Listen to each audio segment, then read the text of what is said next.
Hello friends, जय श्री कृष्णा। बुभुक्षितः किम न करोति पापम। आइए कहानी से समझाती हूँ। एक बार एक बहुत अमीर आदमी बहुत जल्दी जल्दी से एयरपोर्ट में घुस जाता है। फटाफट फ्लाइट में टेक ऑफ करती है फ्लाइट, बैठ जाता है, देखता है, अपने लैपटॉप को खोलता है, तब रिलैक्स होता है। वो एक जगह एज अ स्पीकर जा रहा होता है। वहाँ लोग उससे सुनने के लिए आने वाले थे। थोड़ी देर हुई, इतना अमीर था, इतना अमीर कि लाइफ में सब कुछ अच्छे से चल रहा था, कोई प्रॉब्लम नहीं थी, कोई परेशानी नहीं थी। थोड़ी देरी हुई थी कि भगवान साथ नहीं दे रहे थे। आकाश में बिजलियाँ कड़कने लगी, बारिश की आगाही होने लगी और ऐसी बहुत सारी प्रॉब्लम एटमॉस्फेयर में होने लगी। तो फ्लाइट के कैप्टन ने ये अनाउंसमेंट करवाई कि हम जिस डेस्टिनेशन पे पहुंचने वाले थे वहाँ हम नहीं पहुंच पाएंगे, एट द टाइम तो नहीं पहुंच पाएंगे। तो हम पास ही के एयरपोर्ट पे लैंडिंग करने वाले हैं। तो इन साहब को बहुत गुस्सा आता है कि अरे अब मुझे जहाँ पहुँचना था वहाँ मैं कैसे पहुँचूँगा। तो जैसे ही एयरपोर्ट पे अंदर घुसते बहुत फ्रस्ट्रेट होते और लोगों को बुरा भला कहते और गुस्सा करते कि वहाँ लोग मेरा वेट कर रहे होंगे, नहीं ये वो बहुत बहुत सुनाते। वहीं पर एक और महानुभाव बैठे रहते हैं, वो उठकर आते हैं कि अरे डॉक्टर पटनायक सर, मैं आपको पहचान गया हूँ, मुझे पता है आपको कहाँ जाना है, मैं भी उसी कॉन्फ्रेंस में जा रहा हूँ, आप टेंशन मत लो, आपको जहाँ पहुँचना है वो बिल्कुल यहाँ से 3 घंटे की दूरी पे है, आप कैब कीजिए और पहुँच जाइए।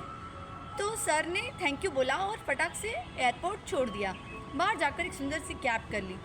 फिर उसको बोला कि मुझे ये एड्रेस पे पहुँचा दो। ठीक है सर, क्योंकि तब तक सब सही चल रहा था। बैठे गाड़ी में, फटाफट ड्राइवर भी बरोबर था, चलने लगा गाड़ी। पता नहीं मौसम में ऐसा बारिश और इतनी बिजली और बाप रे इतना अपने आप को बिगाड़ लिया कि ड्राइवर का दिमाग घूम गया और कोई किसी और रूट को ही पकड़ लिया। अब पता नहीं किसी गांव में घुस गई गाड़ी। उसने भी बोला कि सॉरी सर, मैं सच में रास्ता भूल गया हूँ, मुझे कुछ समझ में नहीं आ रही है कि मैं कहाँ आ गया हूँ और बारिश एकदम से ऐसे बढ़ गई, ये सब क्या हो रहा है। तो सर कहते हैं कि अच्छा चलो, मैं जहाँ जा रहा हूँ वहाँ तो नहीं पहुँच पाऊँगा, ये श्योर हूँ, तुम जहाँ आए वहीं पर ठीक ठाक देख लो कोई घर, अब रात तक गुजार ले हम। ठीक है, दोनों गाड़ी से उतरे। ड्राइवर ने जाके एक छोटा सा घर था वहाँ नॉक किया और झाँक के देखा तो एक बूढ़ी अम्मा थी। वो बोलती है कि अरे परेशान मत करो, जो भी चाहिए अंदर आ जाइए, अंदर आके बात करिए। डॉक्टर साहब बच्चे से बोलते हैं, देखते हैं घर का माहौल, एक छोटा सा बच्चा बेड पे सो रहा होता है। अम्मा भगवान की पूजा कर रही होती है, उससे प्रार्थना कर रही होती है और उससे फ्री होके आके बैठती है। तो सर से कहती है कि मुझे कुछ नहीं चाहिए, कि मैं आप उनकी लाइफ के बारे में सब पूछ रहे होते हैं डॉक्टर साहब की, ये बच्चा यहाँ क्यों सो रहा है और ये वो। तो अम्मा कहती है कि मुझे भगवान से और कुछ नहीं चाहिए, मैं दिन रात बस यही प्रार्थना करती हूँ कि मेरे पोते को जो बीमारी है उसका इलाज, सभी लोग बोल रहे हैं आसपास के गांव से डॉक्टर आके देख गए कि इस बीमारी का इलाज सिर्फ दिल्ली के बड़े स्पेशलिस्ट डॉक्टर पटनायक सर ही कर सकते हैं। आ रहा है ना समझ में। पटनायक सर मुस्कुराते हुए कहते हैं कि अम्मा अब मुझे सारा गेम प्लान भगवान का समझ में आ गया।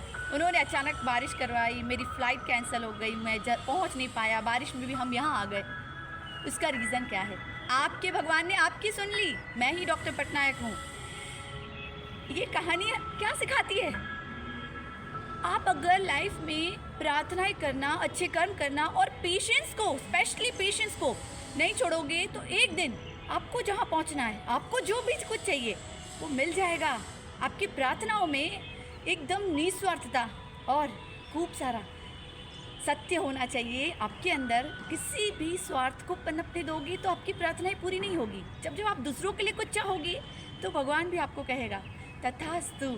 हमेशा फ्रेंड्स खूब सारा धैर्य रखिए और अपने गोल को देखते रहिए और अपनी मेहनत पर विश्वास करिए और सबसे ज़्यादा उस पर। क्यों? आप और मैं तो सिर्फ चलने वाले मुसाफिर हैं, बाकी चलाने वाला कोई और है। बस इसी वाम से कि कोई है जो मुझे ताकत दे रहा है, कोई है जो मेरे लिए रास्ते तैयार कर रहा है। जैसे पटनायक सर को उस बूढ़ी अम्मा के पास उसके पोते के लिए पहुंचाया, ऐसे ही भगवान मुझ तक मदद ज़रूर किसी न किसी रूप में पहुंचाएगा।